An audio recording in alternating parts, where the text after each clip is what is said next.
요한복음 21장 12절에서 13절까지 말씀을 가지고 함께 말씀을 나누도록 하겠습니다. 우리 다 같이 한 목소리로 함께 크게 읽었으면 좋겠습니다. 시작. 예수께서 이르시되 와서 조반을 먹으라 하시니 제자들이 주님이신 줄 안고로 당신이 누구냐 감히 묻는 자가 없더라. 예수께서 가서서 떡을 가져다가 그들에게 주시고 생선도 그와 같이 하시니라. 아멘. 제목을 함께 좀 크게 따라 읽었으면 좋겠습니다. 와서 조반을 먹어라. 여러분 오늘 와서 점심을 먹잖아요, 여러분들은. 그죠? 저는 오늘 점심 먹기 전에 조반을 좀 소개하려고 합니다. 이번 주 금요일 날 패션 오브 더 크라이스트를 시청하신 분들이라면 저의 설교가 오늘도 시각화될 거예요.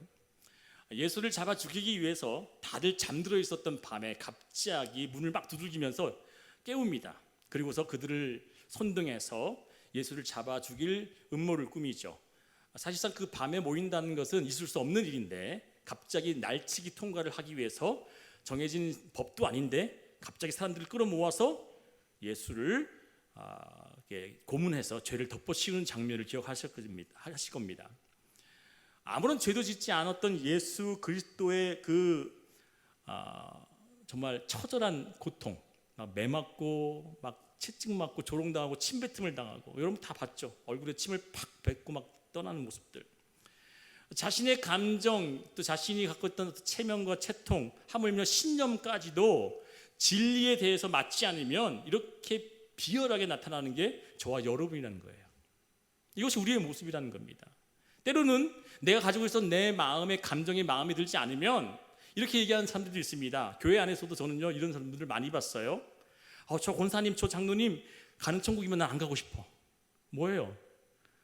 무슨 얘기예요? 감정이 우선이라는 얘기죠. 내 감정에 더 치우시겠다는 얘기죠. 매를 맞고 조롱을 당하고 억울함을 당하고 있는 이 예수 그리스도가 좀 있으면 죽을 판이 되어졌는데 정말 놀라운 장면 하나가 등장합니다. 영화를 보셨던 분들은 기억하실 거예요. 그들이 막 조롱하고 또 너가 있는 죄에 대해서 막 묻고 하는데도 예수님께서 어떻게 하십니까? 이 요한복음과 누가복음과 마태복음에는 동일하게 예수 그리스도의 모습에 공통적으로 나타나는 모습이 하나 있었는데 대표적으로 그것을 증거하는 모습이 뭐였냐? 바로 침묵했다는 거예요. 아무런 말씀하지 않았다는 거예요. 그냥 온 모든 것들을 다 당했다는 겁니다. 사랑하는 여러분, 예수님의 침묵의 근본적인 이유는 설교가 끝나는 쯤에 제가 설명을 드리겠습니다. 자, 그렇다면 이제 저와 여러분이 지난주에 배웠던 것처럼, 지난주에 나눴던 것처럼 베드로가 예수님께 뛰쳐나가고 예수님을 안고 예수님 앞에 그 품에 사랑을 느꼈을 수 있었던 그 진짜 이유가 예수의 눈빛을 봤다 그랬잖아요. 그렇죠? 그 영화에서도 그 눈빛을 딱 마주치죠. 한쪽 눈은 감기고 그 한쪽 눈을 뜨고 있는데 예수님을 부인하고 있었던 그 베드로의 눈과 딱 마주치는 장면을 보고서 가슴이 무너지는 거예요. 이 베드로 가슴이 찢어지는 거예요. 나를 저주하고 나에게 원망하는 눈빛을 보내는 것이 아니라 괜찮아 베드로야, 내가 널 여전히 사랑하니 괜찮아 라고는 그 사랑의 눈빛을 보자마자 이 베드로가 가슴을 찢으면서 뛰쳐나가는 장면을 아마 끝으로 베드로는 사라졌죠. 자, 그렇다면 저는 이 베드로가 예수의 그 붙잡힘 사건 현장에 들어가기 전까지의 현장을 이제 보여드리려고 합니다. 예수가 잡혀 끌려간 곳은 어디라고 했습니까? 성경을 봤더니 이렇게 기록하고 있습니다. 베드로가 바깥들에 앉았더니 한 요종이 나와 이르되 너도 갈릴리 사람 예수와 함께 있었도다 하거늘. 자, 베드로가 지금 바깥들에 앉아 있었어요. 그 얘기는 무슨 얘기냐? 예수님이 막 조롱당하고 핍박을 받고 침뱉음을 당하는 그 현장에 바깥에 멀찍이 뛰어서 본 것이 아니라 실제적으로는 베드로가 그 현장 가까이까지 갔다라고 성경 기록하고 있어요. 자, 26장 69절 전에 과연 이 베드로가 그렇게 했느냐 볼게요. 봅시다. 예수를 잡은 자들이 그를 끌고 대제사장 가야바에게로 가니 거기 서기관과 장로들이 모여 있더라. 베드로가 멀찍이 예수를 따라 대제사장의 집 어디까지 갔대요? 그 마당까지 간 거예요. 그 안까지 들어갔어요. 처음에는 들어갔다가 갔는데 갑자기 거기서 첫 번째 누군가가 뭐라 얘기해요? 너도 혹시 예수와 같이 있던 사람 아니야? 화들짝 놀래서 살짝 피한 거예요. 그게 어디예요? 마당 밖에까지 나간 거예요.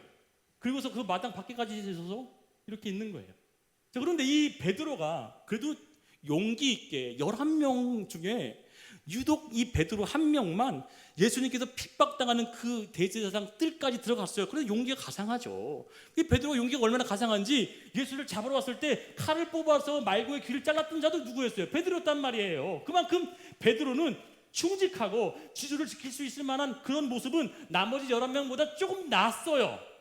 그런데 이 베드로의 모습 속에 하나님께서 비유하고자 싶은 놀라운 사건이 하나 등장하고 있다는 거예요. 그의 표현법, 요한복음과 또한 마태복음과 또 마가복음에 기록하고 있는 이 세 명의 제자들이 베드로의 그 사건을 모습을 보면서 그 애가 했었던 그 반응에 기록한 내용이 너무나도 놀라운 구약 성경과 이렇게 일치되는 장면이 오버랩되는 거예요. 자, 그러면 제가 여기 써 있어요. 대제사장의 집들에까지 가서 안에 들어가 뭐 했대요? 앉아 있었더라 그래요. 사람들이 웅성웅성 모여 있으니까요, 뭔 구경 난지에서 가서 벌써 앉아 있고 구경하고 있는 거예요. 베드로 그 팀에 들어가서 같이 앉아 있었어요. 자, 그런데 이 본문에 놀라운 장면 하나가 더 등장하는데 바로 58절에 등장하는 내용과 시편 1편 1절에 시편 1편 1절 유명한 말씀이죠. 누구나 다 아는 말씀이죠. 복 있는 자는 하면서 시작하는 그 말씀에 이 마태복음 26장 58절과 아주 비슷한 모습으로 싹 비유된 모습이 있습니다. 보겠습니다. 같이 읽습니다. 시작. 복 있는 사람은 악인들의 꾀를 따르지 아니하며 죄인들의 길에 서지 아니하며 오만한 자들의 자리에 앉지 아니하고. 공원아, 이거 지워. 이거를 안 보이니까 조명을 저쪽으로 다른 데 지우더라고. 왜 저렇게 해놨는지 이해가 안 되네.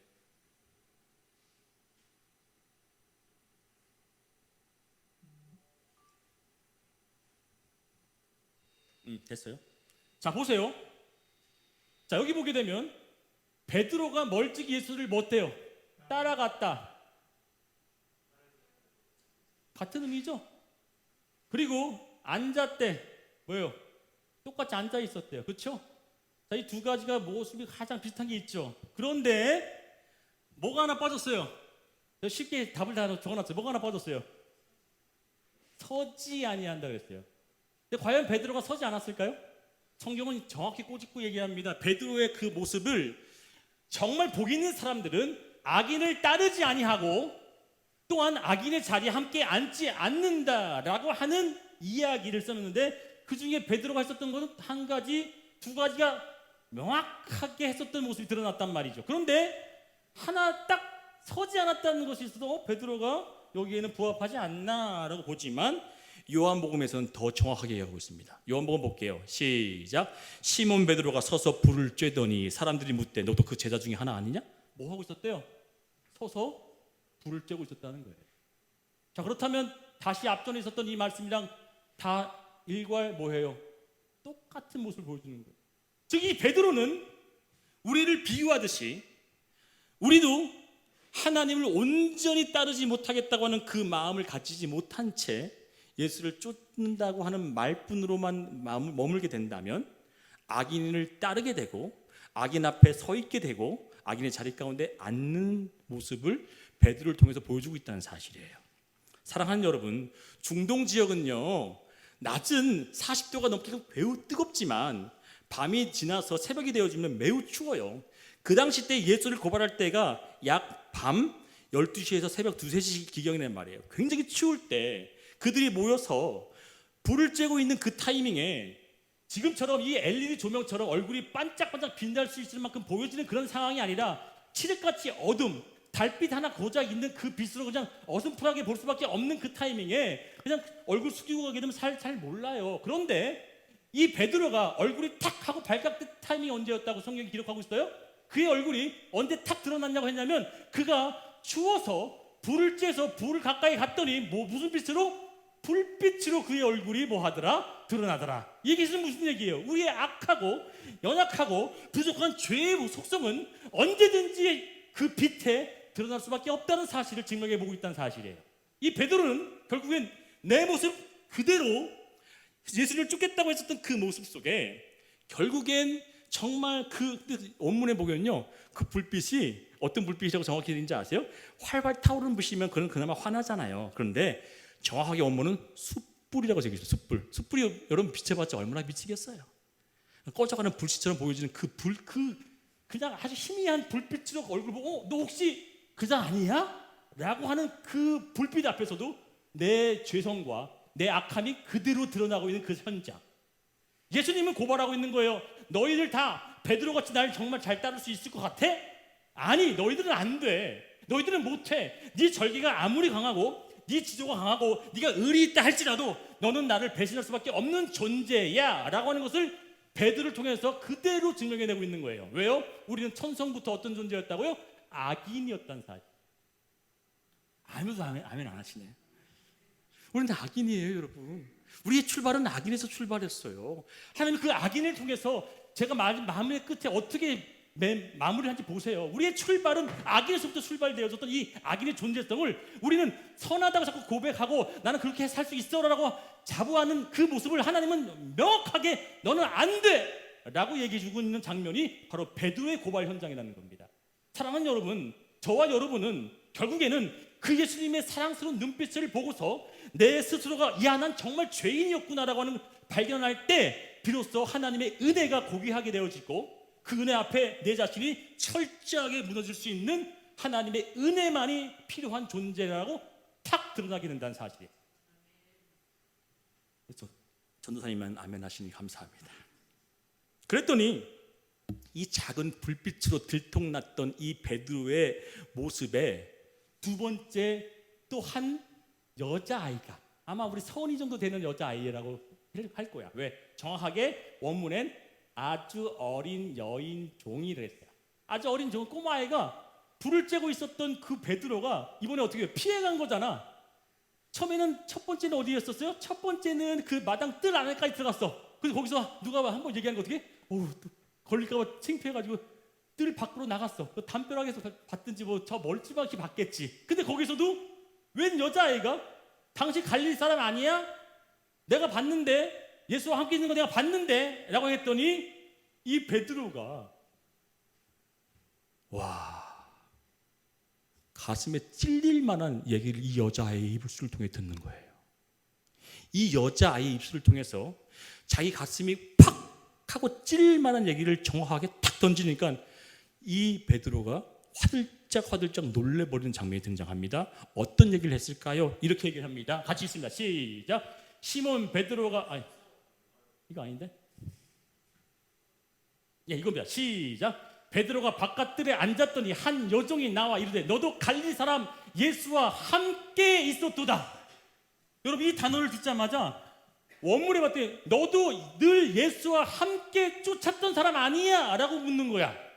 내가 옛날에 봤는데 당신도 아저씨 뭐 이렇게 얘기했겠지. 선생님 당신 쫓아갔던 사람 아닙니까? 함께 했던 사람 아닙니까? 라고 했었는데 이 베드로가 그 얘기를 듣자마자 가슴팍에 팍 하고 찢었던 이유가 뭐냐면 그 얘기가 그대로 베드로가 했던 얘기였단 말이야.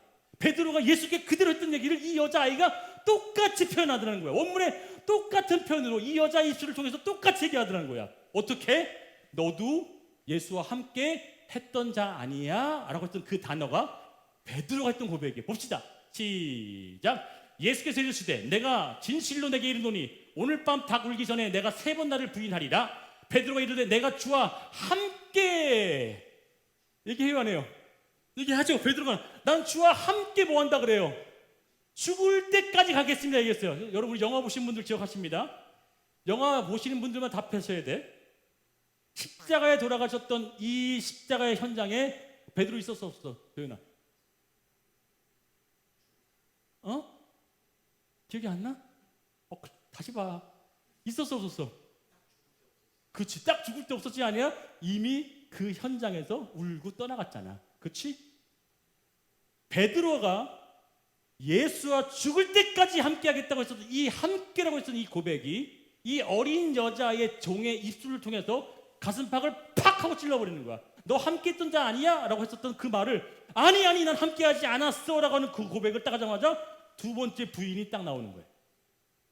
사랑하는 여러분, 이 베드로의 모습 속에 나는 정말 내 죽음까지도 함께 하겠다라고 했었던 이 단호함과 절개감과 의리가 얼마나 누더기 같고 쓰레기 같은지가 증명되죠. 여러분, 이 앞에 있는 이 목사도요, 하나님 앞에 절개, 때로는 그 의리, 때로는 그 순수함의 단호함의 그 신앙관, 때로는 무너질 때가 없을 것 같아요. 저도 무너집니다. 하나님 왜 그러셨어요? 왜 저에게 이런 고통과 어려움 주십니까? 왜 힘든 역경을 주십니까? 라고 하면서 그 어려움 속에 하나님을 외면하고 때로는 그 보기 싫어서 고개를 돌릴 때가 저라도 너무나 많다는 거죠. 그렇게 되어진 우리 존재를 또다시 하나님은 어떻게 하시는지가 저에게 오늘 필요한 말씀이 될 줄 믿습니다. 예수를 붙잡고 놓지 않는 것이 아니라 내가 예수를 절대 놓지 않을 거예요 라고 하는 그것이 아니라 반대로 예수가 여러분을 놓지 않아야 된다는 사실이에요. 내가 예수를 붙잡고 때로는 내가 기분 나쁘면 팽개쳐버리는 이 손이 아니라 내가 팽개쳐진다 할지라도 내 뒷덜미를 붙잡고 나를 허그하고 나를 붙잡고 계신 그 예수의 손길이 우리를 날마다 인도하고 있다는 이 사실 하나만으로도 오늘 이 설교가 끝났다고 저는 생각이 들어요. 자, 세 번째, 이 베드로가 세 번째 부인하는 장면이 등장하는데 여기 세 번째 장면이 너무나도 하이라이트예요. 자, 이거 설명하기 위해서 설교를 하려면 두세 시간이 넘게 해도 많을 만한 설교의 내용이 있지만 제가 아주 간략하게 이해하기 편하기 위해 쉽게 전하기 위해서 제가 엑기스만 뽑아왔어요. 자, 이 베드로가 이 세 번째 부인하는 장면에서 어떻게 부인을 하느냐가 되게 중요한 거예요. 보겠습니다. 시작. 앞문까지 나아가니 다른 요종의 그를 보고 또 거기 있는 사람들에게 말하되 이 사람은 나사렛 예수와 함께 있었도다 하매 또 어떻게 했대요? 이번엔 앞문까지 더 멀리 나간 거야. 뜰에 있다가 뜰 밖에 나갔죠? 이제는 뭐예요? 정문까지 나간 거야. 옛날 집들은 어떻게 했어요? 큰 정문에 들어가면은 또 안뜰이 있고 바깥뜰이 있잖아요. 우리 그런 많은 집에서 안 살아서 모르시죠? 옛날 양반들이 이렇게 살았단 말이에요. 지금 대제사장 집이 엄청 크단 말이야. 근데 어디까지 간 거야? 이번에 더 멀리까지 간 거야. 앞문까지 가서 지금 이 정도 있으면 그래도 안 들키겠지 했는데 거기서도 뭐 한 거야? 또 한 여인이 똑 하고 고발하는 거야. 그때 세 번째 고발할 때마다 이 베드로가 어떻게 얘기하느냐 같이 읽습니다. 시작. 베드로가 맹세하고 또 부인하여 이르되 나는 그 사람을 알지 못하노라. 여기서 매우 중요한 단어인 맹세하다라고 하는 단어가 굉장히 중요하다는 겁니다. 저도 이 단어를 처음 봤어요. 옴니오라고 하는 단어입니다. 이 단어는요, 발음도 어려운데 선언하다, 증언하다, 선포하다라고 하는 단어인데 이 단어는 대부분 사람들이 그냥 일상적인 데서 사용하지 않고 이 단어는 어디서 사용되느냐? 법정에서만 사용되는 단어예요. 여러분, 하나님께서 우리에게 너희들은 10가지 계명을 꼭 지켜야 된다고 하면서 10계명을 주셨죠? 그 10계명 중에 마지막 계명 전에 9계명이 뭔지 아시는 분? 그거는 아니야. 빨리 몇 계명? 9계명이 뭔지 모르시죠? 제가 얘기해 드릴게요. 바로 내 이웃에게 거짓 증언을 하지 말아라고 써 있어요. 자, 이 거짓 증언이라는 게 뭐냐면 거짓말 하지 말라가 아니라 지금 옛날 고대 시대 그리고 예수님의 시대 때는 지금처럼 블랙박스나 시스템이 있어 없어요? 없었단 말이야. 모든 것은 뭐로만 증명돼? 증언으로만 말하는 거야. 증언. 이 사람을 향해서 증언을 제대로 해주면 죄가 씻겨 나가거나 죄가 없어지거나 하는데 반대로 모함하거나 때로는 그 사람을 비판하기 위해서 죽이기 위해서 내 말 한마디로 그 사람을 살리고 죽일 수가 있단 말이야. 왜? 증거가 뭐뿐밖에 없어? 말뿐밖에 없기 때문에 그만큼 하나님은 모든 인간에게 너희들은 모든 사람들에게 거짓으로 증언하지 마라 라고 해서 9계명을 줬단 말이야. 그 살리고 생명에 있는 모든 부분이 네 말에 달렸으니 함부로 거짓말을 하지 마 라고 하는 계명을 줬는데 이 옴니오라고 하는 단어가 바로 베드로가 이 여인한테 내가 맹세하는데 무슨 얘기야? 내가 확실히 내가 증언하는데 난 정말 저 사람 몰라 라고 한다는 얘기야. 얼마나 비열합니까? 예수를 죽일 수 있는 그 자리로 몰아넣고 있는 베드로의 증언이란 말이야. 나는 봤는데요, 안 봤는데도 불구하고 CCTV가 없는데도 불구하고 난 똑똑히 봤어요 라고 거짓 증거하면 그래서 어떻게 돼? 감옥 가든지 죽든지 하잖아. 마찬가지로 그 당시 때 오직 우리의 말뿐으로만 증명할 수밖에 없는 그 시대에 이 베드로는 옴니오라고 하면서 나는 이 사람을 내가 내 생명을 바쳐서라도 내가 증언하는데 나 그 사람 몰라 라고 한다는 거예요. 얼마나 잔인한 이 베드로의 모습을 볼 수 있습니까? 사랑하는 여러분, 신명기 5장 20절에 내 이웃에 대해서 여기 보게 되면 두 번이나 얘기하죠. 근데 이 저주하며라고 하는 단어가 여러분 선서하잖아요. 법정에 가게 되면 성경책, 미국은 여러분 지금도 합니다. 미국은 기독교 나라잖아요. 그래서 지금도 증언석에 가게 되면 성경책이 올려져 있어요. 거기에 올려놓고 뭐 하며 선서, 나는 거짓말을 하게 되면 뭐 해야 된다고 해요? 위증의 벌을 받겠습니다 라고 하면서 선서를 한단 말이죠. 우리나라도 거짓 증언하게 되면 어떻게 돼요? 법정에서 벌 받아요, 안 받아요? 벌 받습니다. 위증의 죄를 받습니다. 그렇기 때문에 법정에서만큼은 굉장히 내 말의 효력이 크단 말이야. 근데 이 단어에서 내가 저주받더라도 하는 얘기 뭐야? 내가 죽을지언정, 내가 죄를 지어서 내가 억울한 누명을 당할지언정 내가 맹세코 얘기하는 거야 라고 할 정도로 아주 뻔뻔한 모습을 베드로가 오늘 보여주고 있다는 사실입니다.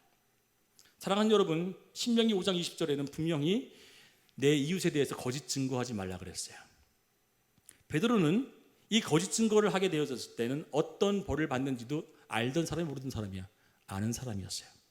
충분히 알고 있었던 이 사람, 아니 유대인 전통의 모든 사람들은 말 한마디가 얼마나 중요한지, 율법으로 정해졌던 그 거짓 증언이 얼마나 무서운 것을 초래하는지를 알면서도 이 베드로는 그 단어를 쓰면서까지도 자기 목숨 살리고자 예수를 죽이는 자리까지도 밀어넣었다는 사실이에요. 사랑하는 여러분, 베드로가 저와 여러분이라는 거예요. 아멘 못하시죠? 왜요? 부인하고 싶거든. 나는 안 그럴 것 같거든. 아니요, 여러분도 그렇고 저도 그렇단 말이에요. 어느 시점에, 어느 순간에 위기와 모멸감과 힘듦이 찾아오게 되면 나 역시 언젠가든 나 하나 살고자 예수를 모르겠다라고 팔아치우는 자가 바로 저와 여러분이라는 사실이에요. 사랑하는 여러분, 오늘 이 본문에서 이렇게 3번씩이나 하물며 거짓 증언까지 하면서 예수를 팔아 죽음의 자리까지 밀었던 이 베드로를 예수께서 어떻게 해주시는지가 매우 중요한 장면이라는 겁니다. 여러분, 예수님께서 베드로에게 찾아오셔서 가장 먼저 하신 일이 뭔지 아세요? 오늘 제목이 뭐죠? 제목 뭐예요? 와서 뭐 하라네요? 와서 밥 먹어라 그래요. 밥 먹어라 그래요. 예수 봐. 자, 목사님과 식사하는 게 더 불편하신 분들이 있을 거예요. 근데 더 불편한 게 어떤 사람과 밥 먹는 게 제일 불편해요? 내가 싫어하는 사람과 밥 먹는 게 제일 불편하죠. 그렇죠? 그러니까 목사님이 식판을 들고 어디 자리 가게 되면 다 분위기 이상해져. 왜요? 불편하니까. 저가 싫어서 그런 건 아닌 거 제가 알아요. 근데 진짜 싫은 사람은 어떻게 하냐면 원수가 내 앞에 앉아서 밥 먹는다 생각하면 어떨 것 같아요? 미치겠지. 그냥 밥 숟가락 놓고 싶죠. 원수가 내 앞에 밥 먹는데 밥이 넘어가요? 안 넘어가죠. 제가 영국에 있을 때 제가 비디오 가게 아르바이트를 좀 했을 때였어요. 그 비디오 가게에 한 고객이었는데 터키 사람이었어요. 이름이 무스타파라고 하는 친구였는데 저보다 나이가 3살 어린 남자였는데 이 친구가 왔다 갔다 하면 서로, 그 친구는 그 케밥집에서 종업원이었고 저는 비디오 가게 종업원이었죠. 서로 이렇게 이야기를 나누다가 친해져서 그 집에 가서 케밥도 먹고 또 제가 집에 갈 때 그 케밥을 좀 싸가서 가서 이렇게 저녁 대용으로 먹을 때가 많았습니다. 한 1년 정도 교제를 해서 친해지게 됐는데 어느 날 제가 이제 케밥을 사러, 이제 근무가 끝나서 케밥을 사러 그 샵에 가서 케밥을 주문했더니 갑자기 저한테 오늘은 주문하지 말래. 그러면서 이 친구가 자기 와서 같이 식사를 같이 하재요. 한 1년 정도 지날 때였어요. 식사를 같이 하재요. 갔더니 뭐 별 큰 거 차리지 않았어. 뭐냐면 그냥 민물 생선을 이렇게 칼집 내가지고 기름에다 튀긴 거야. 근데 먹었는데 너무너무 맛있었어. 그 생선 튀김이 너무 맛있어가지고 둘이 앉아가지고 그 생선 한 마리를 그냥 후딱 다 치웠어요. 밥을 먹고 어느 정도 있는데 이 친구가 갑자기 저한테 이런 얘기를 하는 거예요. 서로 간에 뭐 서로 자기 언어가 아니죠. 그 터키도 자기가 영어가 자기 언어, 저도 제 언어가 아닌데 떠듬떠듬 말이 잘 안 통하는 이야기처럼 얘기를 했는데 그 얘기 속에 제 가슴을 탁 하고 치는 얘기가 뭐였냐면 이렇게 얘기하는 거예요. 원래 자기는 이방인과 식사를 안 한대요. 무슨 얘기인지 아세요? 저는 그 사람한테 무슨 사람이에요? 이방인인 거예요. 왜냐하면 그 사람은 알고 봤더니 무슬림 종교자였어요. 무슬림들은요 절대 이방인과 같이 앉아서 뭐해요? 밥을 안 먹습니다. 절대 밥을 안 먹어요. 그 친구가 저의 식탁을 차려서 같이 밥을 먹은 이유는 1년 남짓 지난 그 타이밍에 저한테 얘기를 꺼내는 거예요. 나는 너를 뭐로 여긴다? 진짜 친구로 여겨서 다시 너랑 같이 밥을 먹은 거야. 제가 깜짝 놀랐어요. 저는 기독교인이었잖아요. 제가 그 친구한테 전도한 적도 없어요. 그 친구가 무슬림인 걸 알기 때문에 제가 전도하지도 않았고, 근데 이 친구가 저를 뭐 해본 척 한 거예요? 먼저 친구로 받아줘서 밥을 같이 먹은 거예요. 여러분, 중동 지역의 사람들의 문화는요, 나와 관련이 없거나 내가 싫어하는 사람들은 죽었다 깨어나도 뭘 안 해요? 밥을 같이 안 먹는다는 얘기예요. 절대 밥을 먹지 않는다는 거죠. 철두철미하게 원수랑은 더더욱 밥을 안 먹어요. 예수님이 그래서 이 사건에 이 장면이 얼마나 놀라운 일이냐면, 예수께서 철천지 원수 같은 베드로를 불러다 놓고 밥상을 차려서 밥을 먹는 이 장면이 얼마나 놀라운 장면이냐면, 바로 예수께서 사역을 하실 때 바리새인과 서기관과 사두개인들은 철저한 중동 지역 사람들이었죠. 유대인들이었죠. 그들은 절대 하지 않는 일 중에 여러 가지가 있지만 그 중에 유독 사람들처럼 많은 것을 신경 쓴 것이 뭐냐면 죄인들과 같이 밥을 먹지 않는다는 거예요. 볼까요? 자, 여기 이 얘기했죠? 예수께서 베드로에게 한 얘기입니다. 그렇죠? 그러면 예수가 다른 사람들과 밥을 먹는 장면을 본 바리새인들과 유대인들이 어떻게 반응하느냐 보겠습니다. 시작. 예수께서 마태의 집에서 앉아 음식을 잡수실 때 많은 세리와 죄인들이 와서 예수와 함께 그의 제자들과 함께 앉았더니 바리새인들이 보고 그의 제자들에게 이르되 어찌하여 너희 선생은 세리와 죄인들과 뭐하래? 함께 밥을 먹냐? 이거 있을 수 없는 일이다. 야, 너 어떻게 죄인들과 같이 밥을 먹어? 이거는 율법을 파기하는 것이 아니라 하나님의 거룩성을 무시하는 일이 된다고 얘기하는 거란 말이야. 즉 저는 그때 무스타파라고 하는 그 친구가 1년 넘지 못한 그 타이밍에 갑자기 저의 식탁을 만졌던 그 식탁이 그 친구는 저한테 엄청난 뭘 베푼 거야? 사랑을 베푼 거였어. 알고 봤더니 난 널 진짜 이제 친구로 여겨. 너가 기독교인이라도 난 널 친구로 여겨라고 하면서 저에게 식탁을 같이 놓고 밥을 먹은 것이 그때 이후로 그때부터 제가 이제 같이 막 나가서 뭐 저희 한국 음식도 제가 막 그때 신라면 끓여주고 막 그랬거든요. 여러분 무슨 얘기를 하는지 아세요? 예수께서 지금 맹세코 부인하겠다고 했던 이 베드로가 철천지 원수보다 더한 죄인인데도 불구하고 예수는 뭐 하신 거예요? 밥상을 차리신 거예요. 아멘이신가요? 이 밥상이 뭘 의미하느냐? 이만큼 나는 너를 뭐로 여긴다? 사랑하는 존재요, 친구고 너를 소중한 나의 자녀로 여겨 라고 하는 그 현장이라는. 얘들아 와서 밥을 먹어 왔을 때는 그 단어 하나로 이미 이 베드로나 많은 제자들 속에 있었던 큰 죄의식이 단 한 번에 뭐 한 거예요? 싹 사라진 거예요. 나보고 밥을 먹으라고? 나보고 같이 밥을 드시겠다고? 이야, 이건 정말 은혜구나 라고 하면서 뛰어나가는 거에 이유가 있다는 사실. 사랑하는 여러분, 우리는 오늘 이따가 점심을 먹겠죠. 얘들아 와서 점심 먹으러 사모님이 열심히 차렸죠. 근데 오늘 저는 여러분에게 이 조반을 먹으라고 하는 예수님의 말씀보다도 더 중요한 것이 무엇이야? 이렇게 고발하고 이렇게 정죄했던 바리새인과 사두개인과 서기관들에게 예수께서 마지막 이 마태복음 9장 10절, 11절, 12절에 뭐라고 말씀하셨느냐? 이게 오늘 하이라이트예요. 여러분 보세요. 그 당시 때 그 사람들은요 절대 죄인들과 밥을 먹지 않았던 이 문화와 전통을 예수님은 철저히 깨트리시고 나를 버리고 간, 나를 저주하면서까지도 부인했던 이 베드로 앞에 밥상을 차려놓으시고 그를 초청하시고 부르셨다는 이 사실을 무엇을 증명해내느냐? 바로 마태복음 9장 12절부터의 내용이 뭐냐? 바로 이 내용이 등장하는 거예요. 얘들아, 내가 온 이유가 뭔지 아니? 나는 건강한 자에게 온 것이 아니라 나는 죄인을 불러러 왔다. 할렐루야.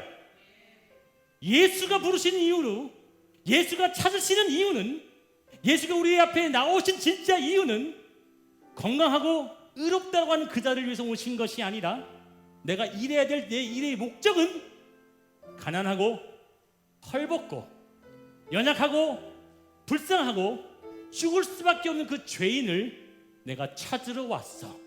그래서 고향으로 도망갔던 그 베드로를 뭐 하신 거예요? 찾아가시는 거예요. 할렐루야. 잃어버린 양의 비유도 양이 자기한테 오인 것이 아니라 그 잃어버린 양을 예수께서 직접 뭐 하신 거예요? 찾아가셨다는 사실. 사랑하는 여러분, 오늘 저는 이 식탁의 교제와 이 식탁을 펼쳐놓던 예수님의 사랑이 얼마만큼 크신지를 깨달아졌다고 한다면 우리는 그 밥숟가락을 떠지 못하는 그 죄악된 마음이, 아니 괜찮아, 너는 나와 함께 뭐 해야지 하나가 된다고 서 있어? 너와 나와 함께 먹고 마셔야 너가 진짜 나의 참 자녀야 라고 해주시는 거예요. 할렐루야. 뭘 먹고 마시래? 내 흘린 피와 내 살을 먹고 마실 때 너야 진짜 내 자녀가 될 줄 넌 믿어라. 할렐루야. 곧 우리 삶 가운데 하나님의 말씀은 다른 것이 아니라 우리 삶 가운데 너와 나와 상관이 있는 것은 무엇이냐? 네가 죄악을 저지르고 네가 안 된 그 모든 것들을 가지고 있다 할지라도 너가 나의 은혜를 받겠다고 한다면 넌 나와 상관 있는 자가 된다. 할렐루야. 그러나 나는 여전히 깨끗하고 난 여전히 의롭고 난 여전히 멀쩡하다고 생각하는 그 자들은 이 식탁을 필요 없다고 여기니 너와 나와 상관이 없다라고 얘기한다는 거예요. 사랑하는 여러분, 오늘 이 말씀을 나는 진정으로 먹겠다고 하시는 여러분들에게는 내가 이 말씀이 필요합니다라고 하는 그 절박한 심정인 줄 믿습니다. 그러기에 그 말씀 가운데 오늘 저에게 말씀으로 일하여 주옵소서. 그 말씀으로 함께해 주옵소서. 이 마태복음 9장 12절 다 같이 큰 소리를 읽고 말씀을 마치겠습니다. 마태복음 9장 12절 이렇게 말씀하신 그 이후에 예수께서 명확하게 얘기했던 이 한마디, 그 오신 이유, 그리고 나를 부르신 이유, 나를 붙잡는 그 이유가 바로 12절입니다. 시작. 예수께서 들으시되 이르시되 건강한 자에게는 의사가 쓸데없고 병든 자에게만 내가 있어야 한다. 할렐루야. 사랑하는 여러분, 우리의 인생은 연약하고 병들고 죽을 수밖에 없다고 하는 이 존재를 고백할 때마다 하나님의 그 조반은 우리에게 값진 것일 줄 믿습니다. 그 양식, 살았고 원능이 있는 그 하나님의 말씀, 오늘도 그 말씀이 여러분에게 선포되었고 그 말씀으로 한 주간 사기를 축원드리겠습니다. 기도하겠습니다.